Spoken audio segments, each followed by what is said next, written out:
ګرانو افغانانو خویندو ورونو سلامونه نیکې هیلې مې ومنئ.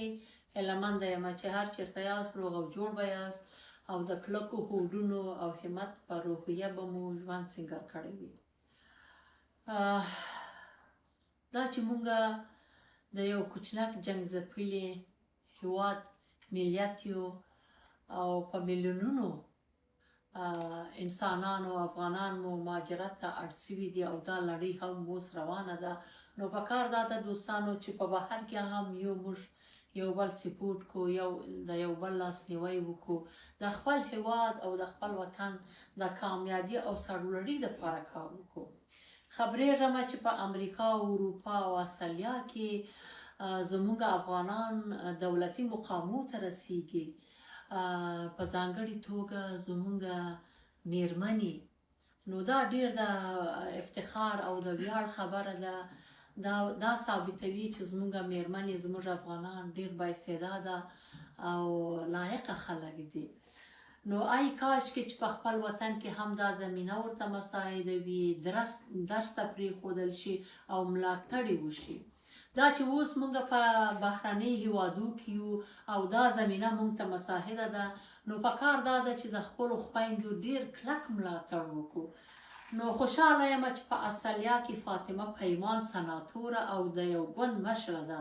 په ډنمارک کې همداسې سمیره نوا د انرژي وزیره ده. په جرمني کې اوسی همدرد، په انګلستان کې پیمانه اسد، شهریه کریمی او رابعه نسیمی د ښاروالۍ مقامو ته رسیدلي دي.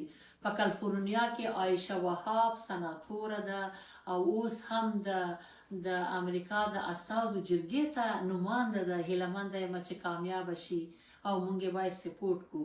او همدارنګه په ورجینیا کې زموږ مروانه خور الهیه احرار هم د امریکا کانګرس ته نماینده ده.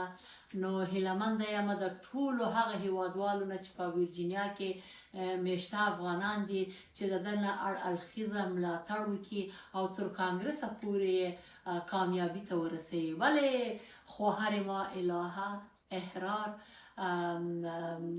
دختر جوان و با احساس که با کانگرس امریکا انتخاب شده. امیدوار هستم که تمام افغانای ما که در ورجینیا زندگی میکنه او را سپورت کنه و تا به کامیابی، تا به موفقیت و آرزوهایش را برسانه. دیگه ما آرزومند هستم که کل افغانای ما خانم احرار تشویق کنه و با ارمانای خود با موفقیت برسانه میشه. به خاطر از اینکه افتخار افغان است، افتخار وطن است و همین مردم ما است که باز با مشکلات ما و شما به درد ما میخوره و مشکلات ما و شما را حل میکنه و در هر جا که هست باید ما اینا را سپورت کنیم و از هیچ نوع همکاری دریغ نکنیم. تشکر، زنده باشیم.